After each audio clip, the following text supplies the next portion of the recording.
I'm going to move on to the final talk. Last but not least, I'd like to introduce Professor Keith Davison. Keith is an Associate Director for the Scottish Association for Marine Science. His research focuses on HABs and tools for early warning of HAB events.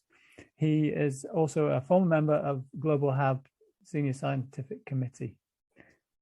Over to you. Thanks, Keith. Okay, thanks, Ross. Hello, everyone. So yeah, I'm going to give you a run through of the early warning activity for shellfish and finfish aquaculture that we do in Scottish waters. So next slide, please.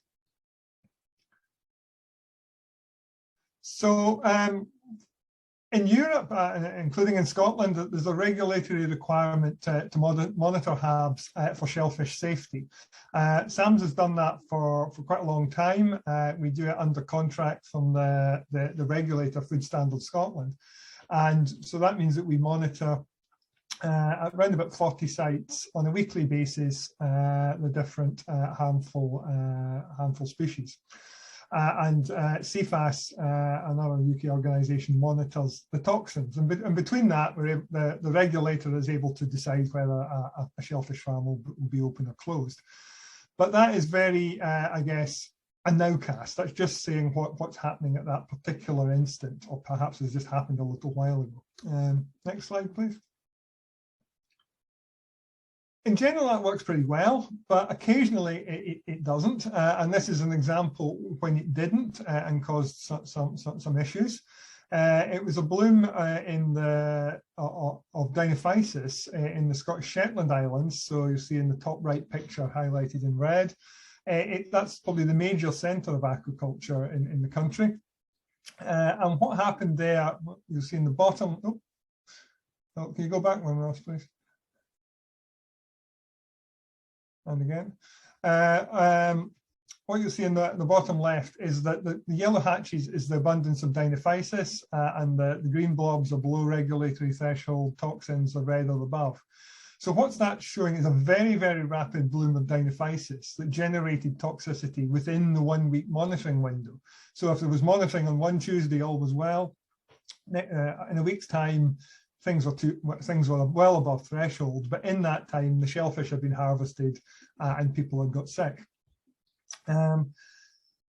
So what we were able to do was go back and have a look at that, or look at the event, and we were able to show that it seemed to be based on anomalous wind-driven currents that basically took a bloom of Dinophysis into the west of the Shetland Islands very, very rapidly.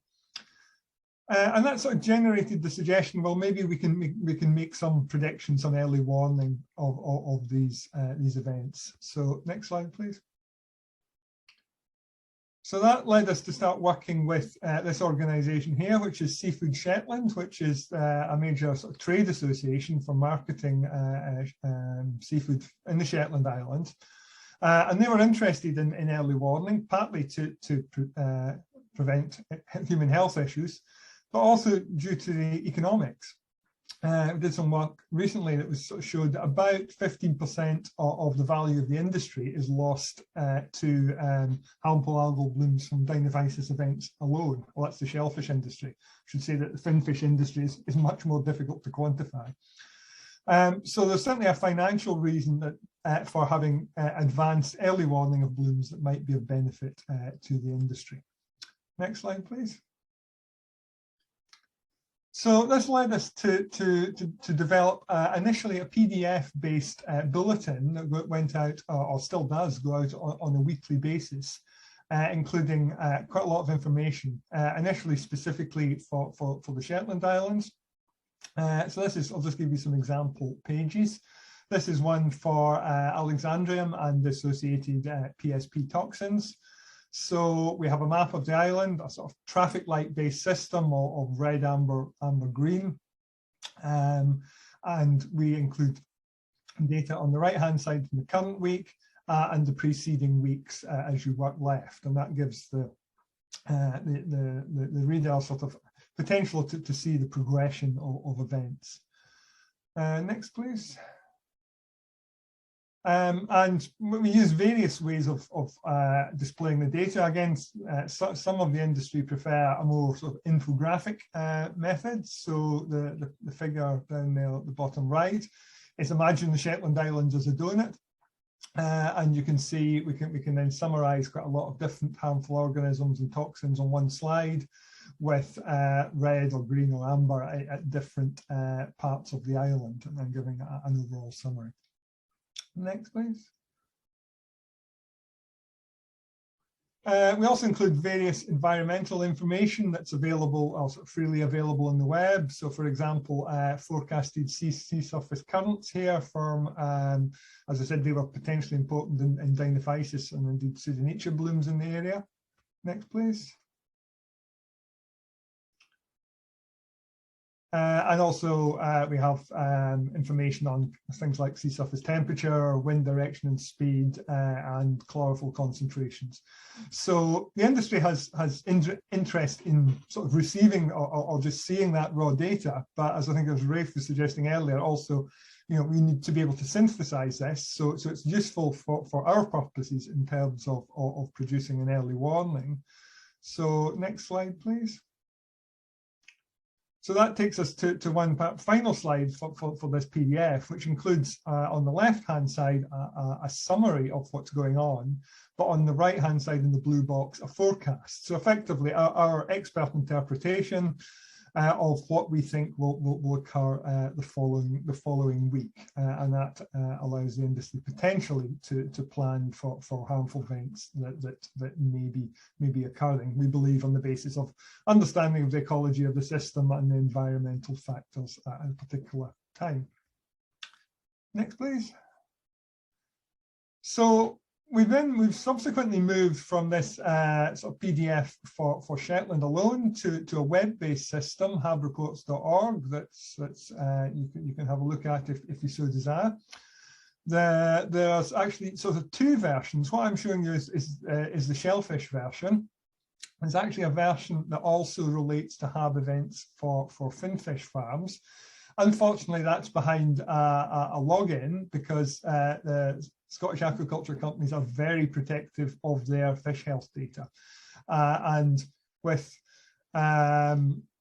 say shellfish-based HABs, we have some quite well recognized thresholds of densities above which we might be concerned. For fish-killing species, the densities might be a little bit, or the densities of which we might be concerned might vary depending on the health of the fish. And so including that fish health data helps our interpretation, but it's also things that the industry aren't willing to share, at least at the moment. So I can't put that up, but this is the shellfish-based version. It has a number of products. You can still download the PDF for Shetland. It has this interactive map on the right-hand side, again, showing lots of different aquaculture areas, and you can zoom in and click on a particular site and get the bottom left there. You see the panel of different red, amber, greens will give you the historical profile for that location. There's a couple of other products that will go in more detail, so we'll go to the next slide, please. So one of this is this traffic light alert system. So for any particular site, we can have a red, amber, and green alert, which is based basically on this decision tree of the current and historical HAB densities, toxicities at a particular location, and ideally at locations that are relatively close. So you may be able to say, well, if your neighbours just had a HAB event, it may be coming your way. So this is actually developed by Food Standards Scotland with involving us and various other partners, but we've been able to sort of operationalise it through the HAB reports here. Next slide, please. So another thing we have is various model simulations. And looking at advective blooms. A lot of the blooms in Scotland seem to develop in one location, or maybe offshore, or one coastal location, and then on the various coastal currents move around. So the blue rectangles are highlighted there. and areas in that particular week that we run simulations because of suspected or bloom events we're worried about. Next, please. So I should say the model we use is the model we primarily used is based on a thing called WestComs. It's an unstructured grid model based on the FBCom system developed by a colleague, Dimitri Alenik, here at SAMS. That allows us to model in very high resolution where we need to. With a traditional structured grid model, sometimes it didn't resolve some of the islands and fjords of the west coast, and you could have embarrassing situations of cells jumping from one side of an island to another, for example. So we need this high resolution. So it's a physical oceanographic model into which we can seed biological particles or algal cells. Next, please. And so this is the system that we have. We can identify a harmful bloom either through microscopy at a monitoring site or potentially through remote sensing. The image on the top left is from Peter Miller's group, their Carina classifier, that potentially that can identify a bloom offshore. That gives us an alert. If we know the location and the date, ideally the species and the density, that can trigger a model simulation, and we can then run that and report it on the website. So next slide, please. And it doesn't look like this is going to run. Unfortunately, this was an animation of the, oh, maybe it's going to go. No, it says QuickTime not available there. So you can see the red dot in sort of in the middle of the map that's down off the island of Tyree. And what over the simulated next week, that we saw that basically migrated northwards towards the island directly above it, which is the island or one of the Western Isles, where we're fortunately there's no shellfish aquaculture to be impacted. It didn't migrate westwards towards those sites on the mainland. So we were able to give some comfort to the aquaculture companies that perhaps were expecting to be impacted by this, that it wasn't coming their way.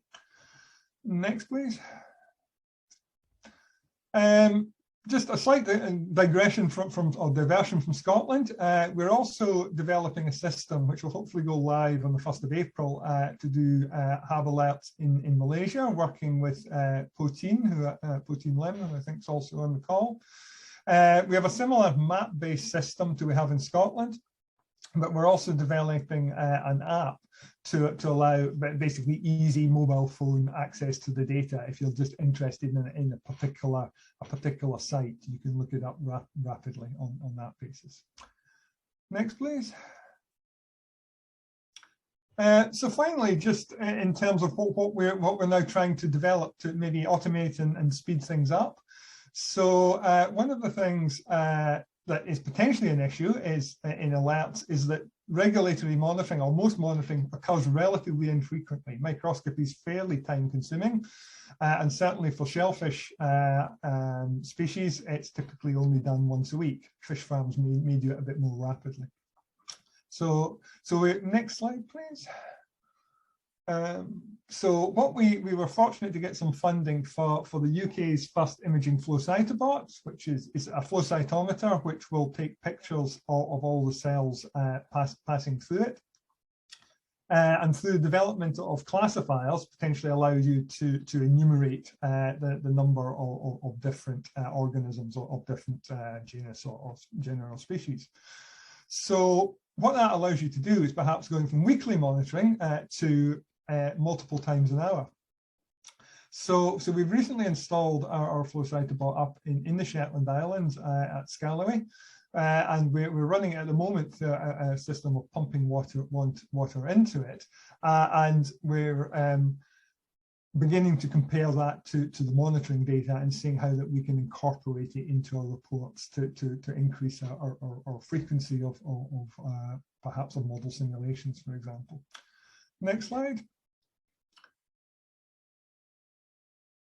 And that's also allowing us to do a bit more science. So we're sort of co-deploying some of these things, what are called optical sensor chains that were developed by a colleague at SAMS, actually for use in Arctic sea ice situations, but you can put them anywhere. So basically they are moorings that allow you to put on sensors, in this case temperature, chlorophyll, power at various depths, and allow us to get the environmental information that will hopefully allow us to, to improve our ecological understanding and our predictions. Okay, next slide, which I think is the last one.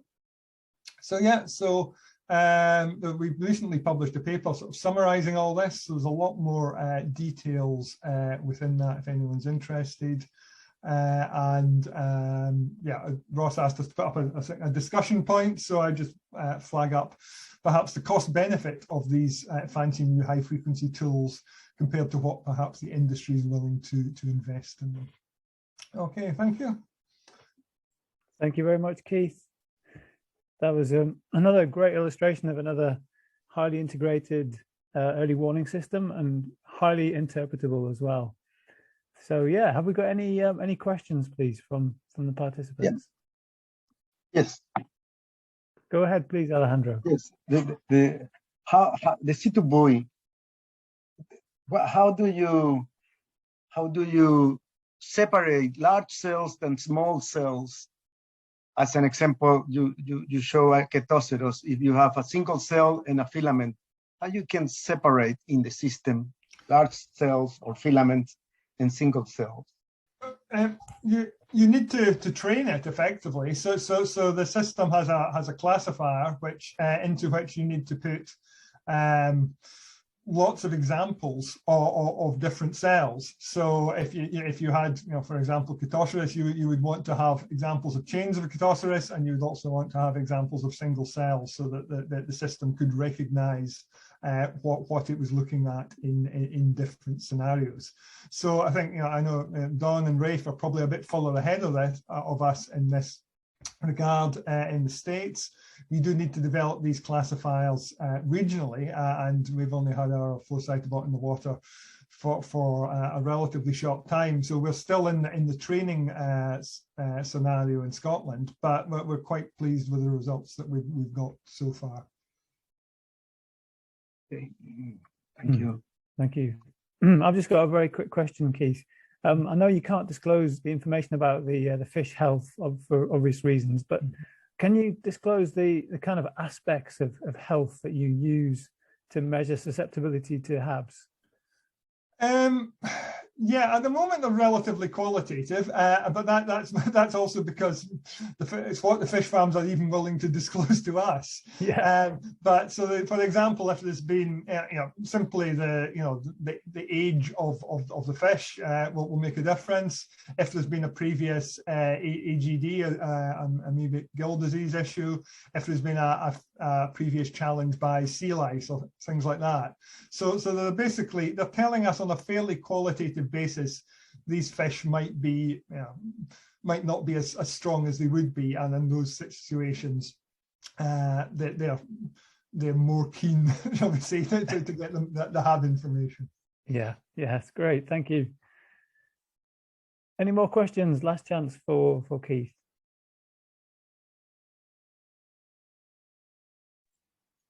Hello, sir. Hello. Yes, please ask your question. This question is from from yesterday's workshop, but they said that today they can answer. The question is, how long a toxic bloom that affect the shellfish farming? So when the filter feeders consume the toxins, so how long that biotoxins can stay in that filter feeders, or they will be, after the bloom goes away for a certain period of month, does the toxin get out of the body or still they remain in them? It will depurate. The speed of that depuration is really quite variable, depending on both the toxin and the environmental conditions at a particular location. So we've had examples. Typically, we'd expect toxins to depurate in Scotland in a couple of weeks, but there have been examples. Particularly, we don't frequently get azidinium and the toxins from that, but when we do, they tend to stay in the shellfish for potentially months. So it can be toxin specific and location, but mostly we expect in the Scottish situation, I'm not sure that will be the same everywhere else, but depuration in a couple of weeks. Okay. Thank you, sir. Thank you very much. Okay, we're going to take another break, and I realize that we've run out of time again, but we do have the opportunity to discuss what we've heard today and perhaps opportunities for further research. So identifying data or knowledge gaps, trying to team people up so that they can help one another, answer questions that they may have specifically.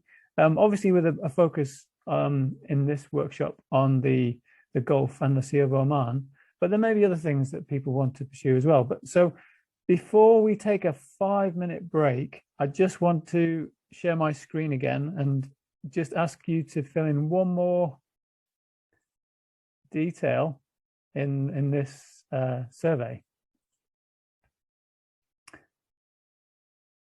And we can then ponder your thoughts when we reconvene in 5 minutes.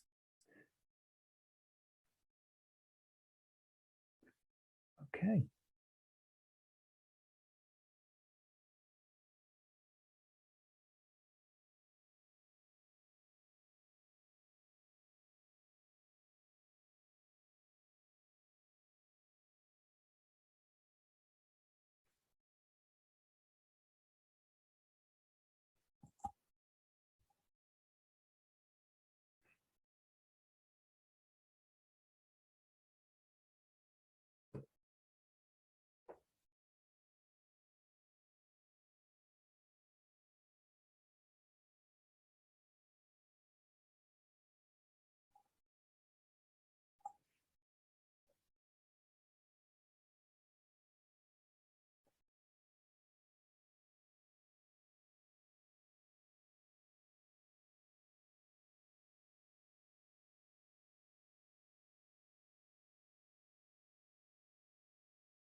Okay, welcome back, everybody.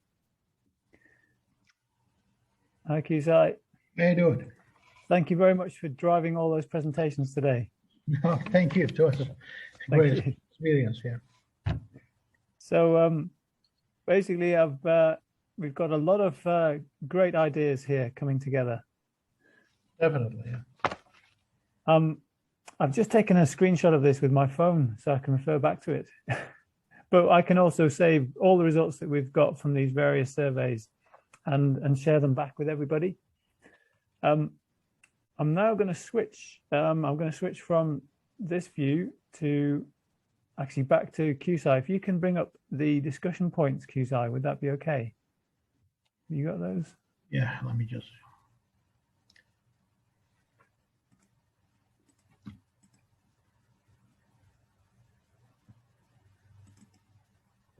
So these are just some discussion points that we have pulled out from the various presentations today. They've been highly informative. We've seen lots of examples of some really integrated early warning systems.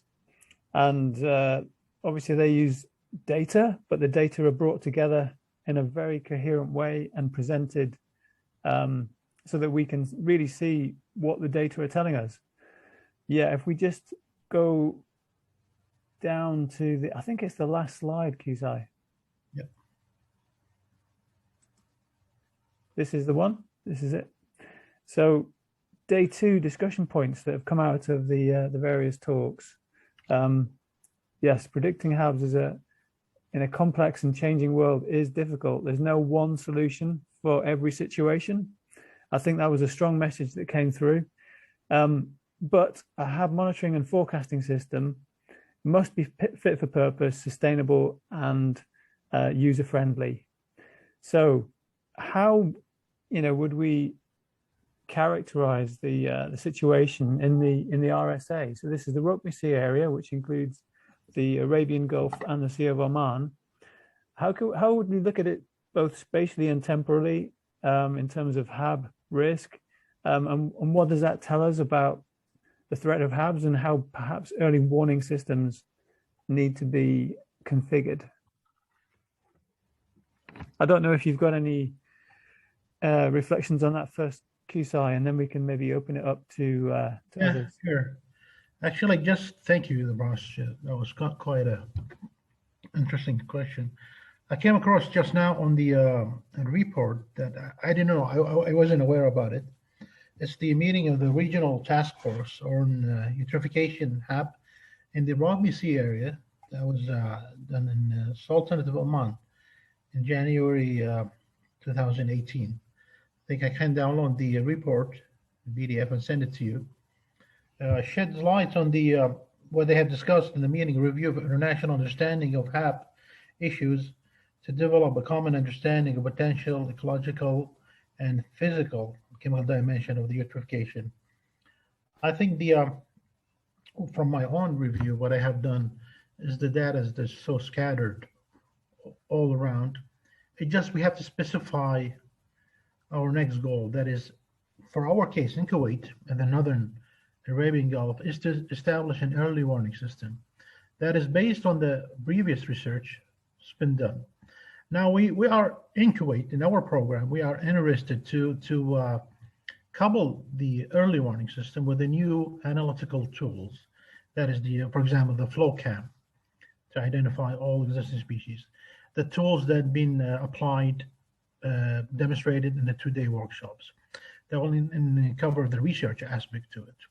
So I think for the state of Kuwait, for the Northern Rugby Sea area, if we can dissect what is the most important from this 2 days workshop, I think we can carry on for further research and the monitoring program. So actually, it's a big burden to do the two things simultaneously, a monitoring and early warning program, because this is what Kuwait requires. That is what Kuwait EPA requested from our program and myself to establish an operation room with them.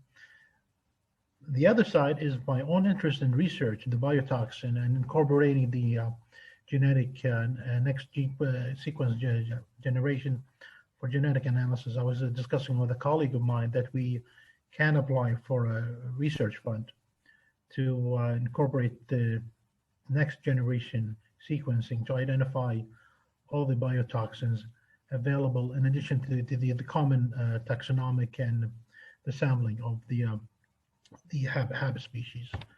So yeah, I think two sides, monitoring and research, and we can take it a step further, that one. Yeah, great. Obviously, there's the example there with Disco that we saw yesterday. Oh yeah, from the Sea of Oman, covering that region there, but also extending a little bit into the Gulf around the Strait of Hormuz. It looked like there were predictions there coming around the corner. I don't know if... the eastern side from Iran, what Dr.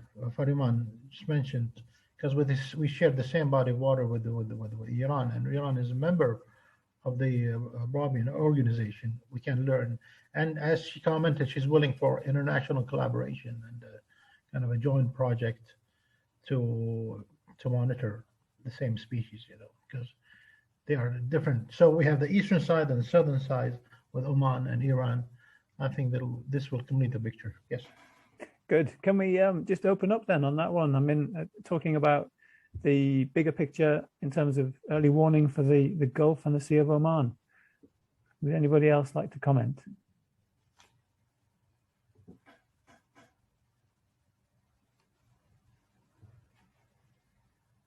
Probably they have to switch on their microphones.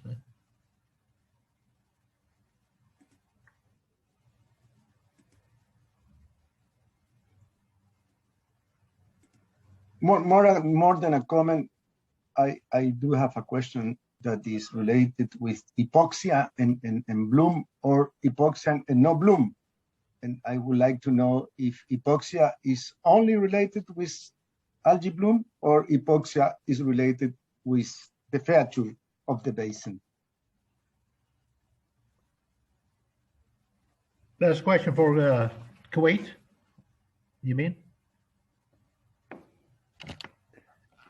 I think it's a general question, when it comes to eutrophication and anoxia, because obviously you mentioned there are various causes of anoxia, perhaps through direct sewage discharges. Yeah, what our colleague yesterday, Dr. Yusuf, have identified in his own research, that is hypoxic parcels, hypoxic spots, especially in Kuwait Bay, near a specific location. I think he identified 2 locations in Kuwait Bay where there is an hypoxic conditions being simultaneously occurred with the HAB conditions during the summer season. And he have conducted a couple of numerical models to support his hypothesis, and I can send you his couple of publications.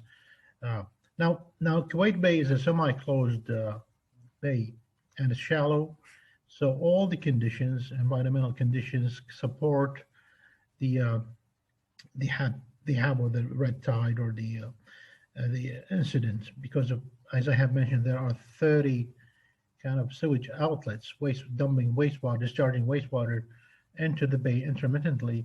Some of them are 24/7 discharging. This further create the hypoxic conditions in 2 locations in Kuwait Bay. I can send you the publication if you want, Doctor. Thank you. I don't know whether Gillian, can you say something? Oh, yeah. Okay, thank you for inviting. Can I talk? Yes, please. Okay. Can you, thank you for inviting us, and it was excellent meeting, and I learned a lot from this meeting. I think the most important things is it's in this area, we should identify all HAB species by molecular technique and the life cycle, bacteria associated with the species, and also pigments and other, and find a key area for the cyst in all country in the Rabni Sea area. In Iran, we work 2 or 3 projects about the cyst and find a key area in some place, and I think in other country around the Rob Sea area should do this and find the key area. As the incident catastrophe in 2008 showed that cyst of Margalifidinium was high in the sediment of 2006, and this show us we should, I think, have more study on the cyst key area and find which place and which place and which cyst is high, and monitoring this cyst distribution in the all country around Rob Sea area. I think I suggest this for this one. Dinoflagellate cyst mapping, I think it's important. Thank you very much, Gillen, for that. Thank you. Yeah. Could I invite Professor Don Anderson just to say something? It looks like you're poised there, Don. Thank you. Sure. Thank you. Just a comment about this idea of trying to do something for what would it look like for the entire Rob Sea area. As Rafe Kudela mentioned, we had a project that was funded by the USAID program and some other groups to try to do a pilot study of a forecasting, a detection and a forecasting system for HABs. We did that along the coast of Oman and chose the area near Barka desalination plant as a special study site. And just to give you a quick background, we had to extend the numerical model domain well out into the Oman Sea. We had to really increase the resolution of that model in nearshore areas to just a few hundred kilometers in order to have the resolution you needed for desalination plants, aquaculture facilities, resorts, and so forth. We also had to really get the bathymetry nearshore much more accurate than was easily available. And it turned out to work really quite well.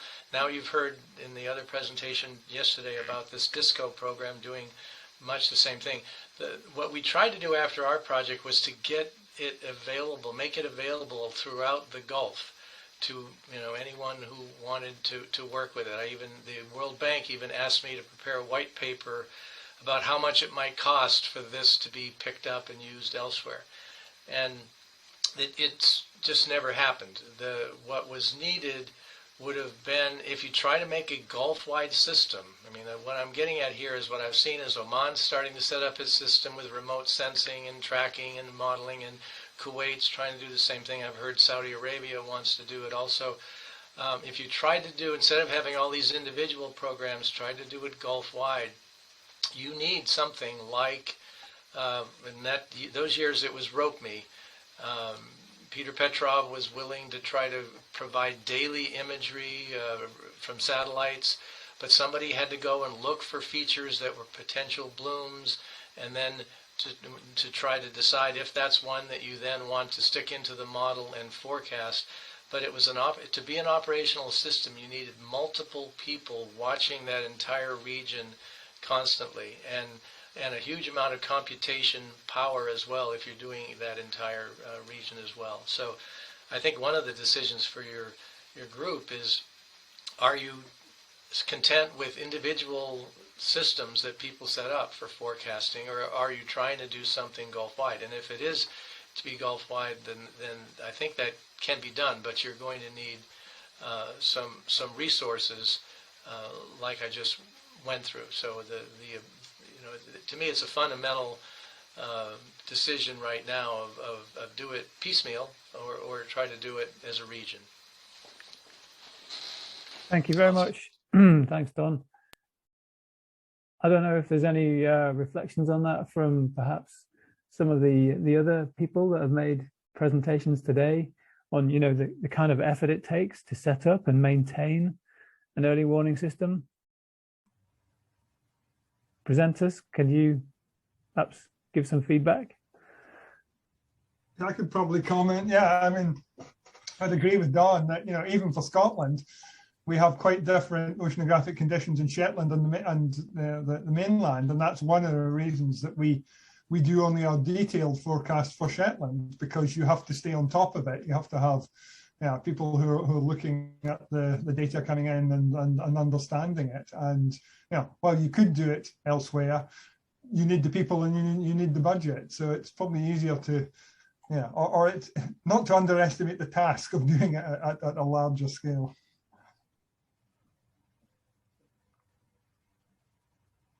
Thanks a lot, Keith. I don't know whether Rafe, you have anything to add, or? Yeah, I can comment on that. I think, Keith can correct me, but at least in the systems I've been working in, those models, the models are expensive and they're not set up just for HABs. And so, the Pacific Northwest is also tracking oxygen. The California model is being used for fisheries. And so doing it on your own, setting up that complicated system just for harmful algal blooms is a heavy lift. But if you can go in with other partners that are developing or could use a numerical model anyway, adding HABs to that is not as big a deal. Great, thank you. I don't know, Alejandro, do you have anything to add? No, there have been some models that have been running in Chile that are related with dispersion, particle dispersion, and I don't know if they are numerical models. But what I guess is a tendency, that they use machine learning and all those tools that are a lot cheaper than numerical model, I guess, could be a very feasible alternative to use these tools, despite that you need a very good data set, especially in space and time. But in that sense, it's a lot cheaper, I guess, than using a numerical model. I don't know, maybe you can correct me, guys, if they will focus in the same problem, but if we want to predict HAB, machine learning is a possibility and it's not expensive. It's human capital is expensive in that case, but it's affordable. Yeah, would anybody else like to comment on that point? Obviously, we're talking about different kinds of models. Alejandro there was talking about data-driven models, like I was talking about yesterday. They require data. They require not only spatial coverage, but like Alejandro said, you need time series, and this will build up with time. Don, yes. Sure. Well, I wanted to emphasize, again, Rafe mentioned it in his talk, the whole idea of observing systems. In the U.S. now, there's a strong national effort towards having a national HAB observing system. It's called NABON, NHABON, and there's different nodes around the country. And models are part of that, but also it's the instruments that are out there. This imaging flow cytobot is now, I guess, California has 7 of them. Florida has 6. Up in the Gulf of Maine, we have about 6 of them, and there's more in the Pacific Northwest. And for at least marine systems, that's a very good system to give you 24/7 data, and they can be easily put on docks and piers. They can be put also easily on ships that are taking cruises. A lot more difficult to put them on a mooring, although people are worrying because they use a lot of energy for the lasers that are in them. So the point really, though, is that gives you early warning. I mean, without even a model, without trying to put all that data into a model, which is complicated, you can get early warning in key locations of what's there.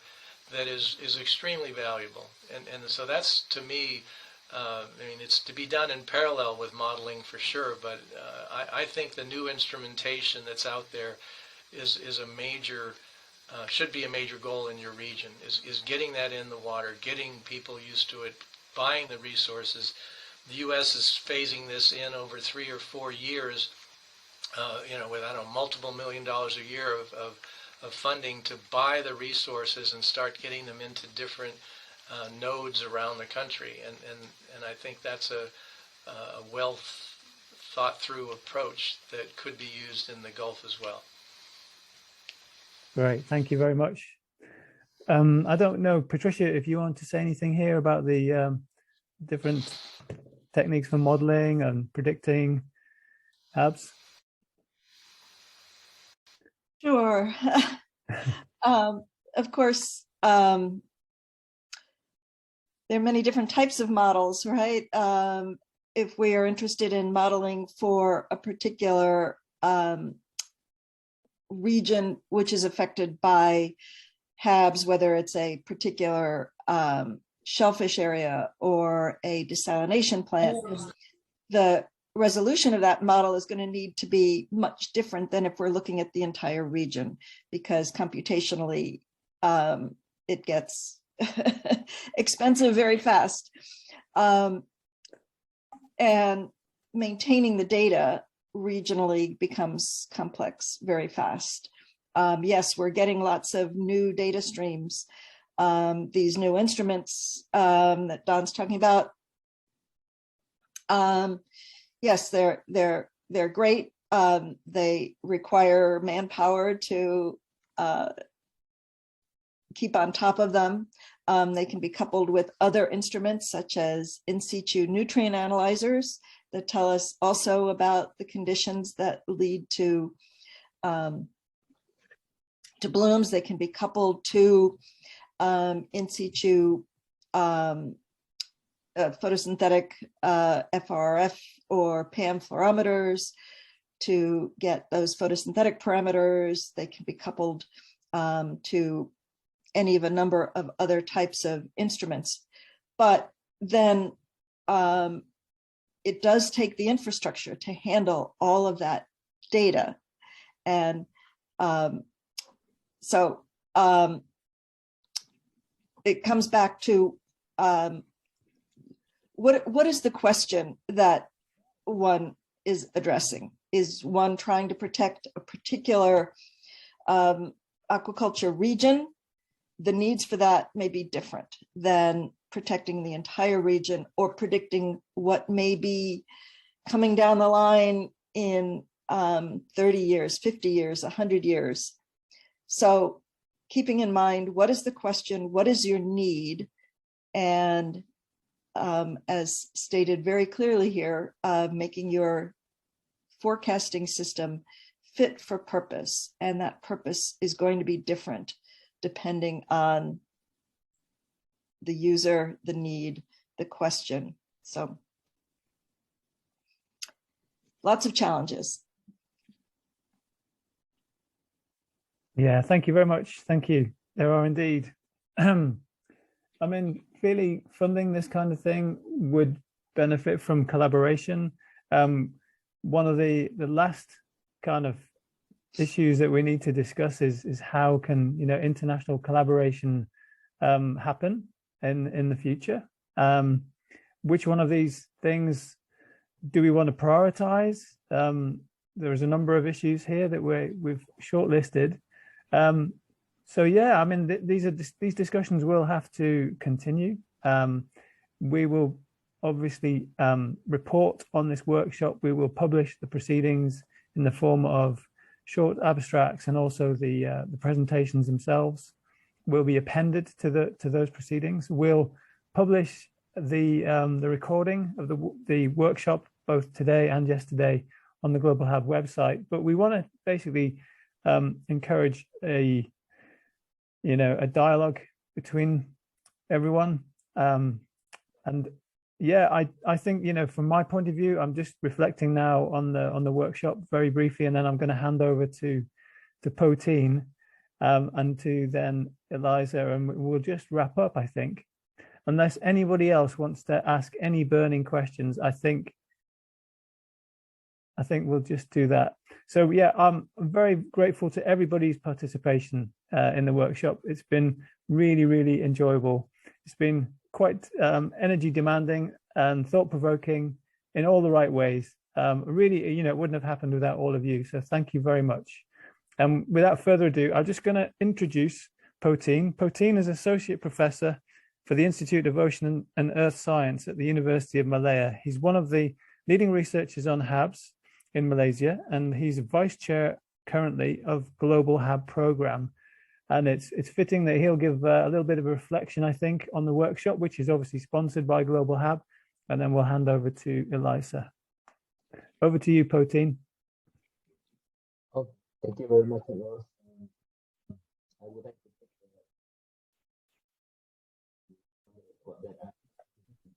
Poteen, your microphone is a little bit dodgy. Okay. So, that's good. Yes, is it okay? Okay, Very right good. now. So, yeah. So what I can see here, based on what I had learned for the last 2 days, I guess we have a lot of sharing from a different early warning system. I think that is a great thing, and at the same time, we have to also bear in mind that a lot of warning systems are based on very long-term monitoring and observation data. Those are very, very crucial and important. I guess that without the long-term data and spatial and temporal data, that will be quite difficult to have reliable and scientific, like what Raphael mentions about the scientific data supported early warning system. So I based on what we observed in the recent years or so, there are increasing emerging events that due to some of the HAB species that not in the list of monitoring. So I guess that is like what happened in Hokkaido recently due to bloom of Carinea saliformis. So I guess how to ensure we have good coverage of the species and the distributions, and I think that will help us to provide a better risk assessment, because if you have observation system without a comprehensive risk of assessment of all the species, then we will continue to see emerging HAB event that due to unreported species before. So I guess that is one thing that I guess is important to take this note. And the other thing is how best we can use all the advanced technology, like the one in Chile, for example, the metabarcodings that can complement with all the observation data, because metabarcoding is possible to detect even a single cell, and that help us to assess the risk in the area that especially we have new developed aquaculture area. So I guess those are some of the reflections that I can observe from the presentations from all the very informative presentations for the last 2 days. Yeah, I think that's all from me. Thank you. Thank you very much, Poteen. Thank you.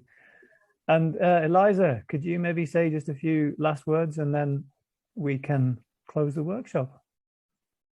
Thank you. Hello to everybody. Thank you very much. Well, I think this has been a very, let's say, fruitful, if it's the correct word, workshop, in the sense that we have heard a lot of different information about the harmful algal blooms, of course, but also about the aquaculture sector in this area, also desalination plants that just Don mentioned, which are like, let's say, like this, the victims, no? The ones that suffer from HABs, but also in the particular case of aquaculture, maybe they have a direct or indirect role in the HAB events, well, for different reasons. No, so I think we need to work together, the HAB research people and the aquaculture sector. And then it is in this sense that the words by Raphael before, saying whatever we do needs to be used, interpreted, translated well, and so communicated well with end users. So this idea of whatever the early warning system is built in the area needs the integration of the end users into the conversation, into the design. Then about the design, it is not easy, of course, and it is clear and it requires an investment. But I think that we are in a moment now where we have this experience from different areas in the world, different methods, and the coordination should be somehow implemented. Again, not easy, but doable, because I think what it is needed is the will to do it. And what we saw here those 2 days is this dialogue, this information. And well, concerning the observations, I would not forget, look at the microscope always. So whatever the automatic instruments are, do not forget to look at the microscope. And then this complexity of the environment. And we have heard many suggestions and many ideas, so I would not extend more. Thank you. Thanks for all the participants. Thank you very much, Eliza. I know that we would like to connect with people afterwards. Adam, do you just want to quickly talk about how we're going to do that, and then we can close after Qzai said something? Yeah, I just want to say something. It was a marvelous experience those past 2 days. I made a new friends, very happy friends, very educated friends, and I'm happy with that one. I love you all. Dr. Ross was a big brother to me. I just knew him recently, and the amount of connection that we have, the knowledge that we shared was more than beautiful. It's only through the interaction and the recurrent meetings that we learn. We learn from others, we learn from ourselves, and we learn from the best. And those 2 days have the best scientists in the world. Every region has its own particular system and has its own particular issues. It can be applied to other regions and it cannot be applied to other regions. But the amount of rich experience that's been gained over the years, those numbers don't lie. I learned over the years to trust numbers more than trust men, you cannot trust men anymore. So the opportunity is to collaborate. I'm speaking in the state of Kuwait. It's become a national interest and national priority is to establish an early warning system and to establish a research projects that will cover many topics discussed today. Now we are willing in Kuwait to do a multi-stage project involving international experts, those in those workshop. What I have drafted and sent to Dr. Ross is a manuscript that kind of highlights all the major findings of HAB, fish gill, and red tides in Kuwait. I encourage whoever is interested is to give a look at it. It will be a foundation, an assessment of what is the status of HAB in Kuwait.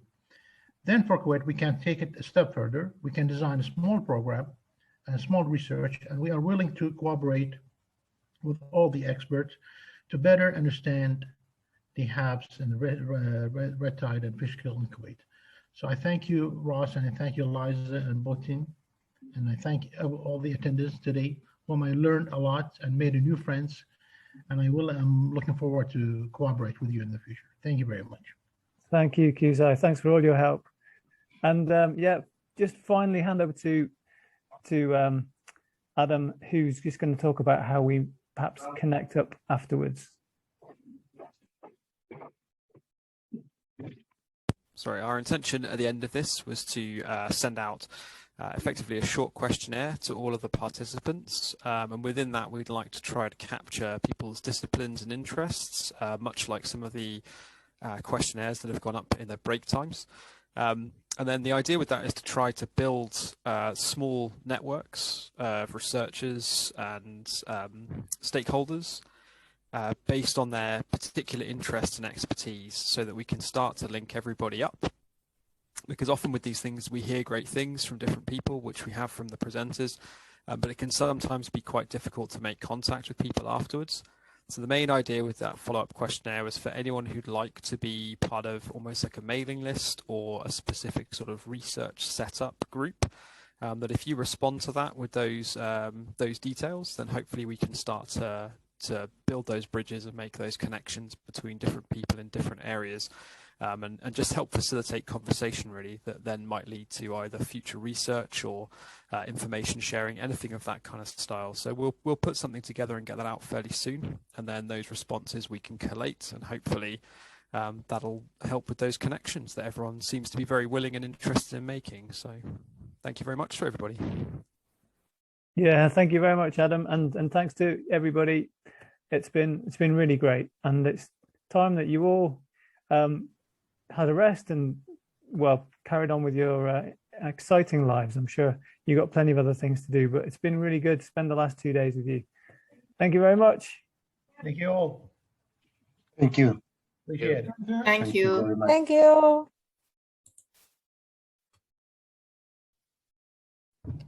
Thank you. Thank you. Thank you. Thanks, Ross. Thank you. I'm just